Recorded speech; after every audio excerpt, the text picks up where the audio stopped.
बिस्मिल्लाहिर्रहमानिर्रहीम। मैं तमाम मजहबी तबकात के चीता और अवामुन्नास से ये अपील करूँगा, बाद नमाज इशा दोबारा अज़ानों का सिलसिला शुरू किया जाए। आपको याद होगा कि हमने 24 मार्च को फतवा जारी किया था अज़ानों के हवाले से। आज हम दोबारा इस हवाले से दोबारा अपील कर रहे हैं कि रात 10 बजे अज़ानें दी जाएं और जो लोग घरों में हों वो अपने घरों की छतों पर चढ़कर अज़ान दें। अज़ान देने से मुश्किलात टलती हैं। ये सूफिया का तरीका रहा है। शरीयत ने इस बात की इजाज़त दी है।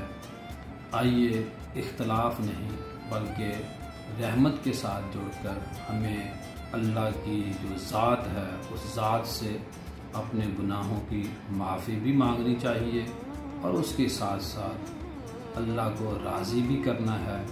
राज़ी कैसे करना है? बहुत सारे काम करने वाले हैं, लेकिन कम से कम हम अज़ानों से आगाज़ तो करें।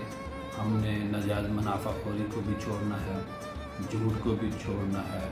हमने जो जॉब है, जो भी ड्यूटी है, जो भी ज़िम्मेदारी है, उसको पूरी ध्यानदारी और ईमानदारी के साथ निभाना है। मैं फिर एक बार उलमा इकराम से ये अपील करूँगा कि वो अपनी मसाजिद से ख़ास तौर पर अल्लाह अकबर की सदा आज से बुलंद करें।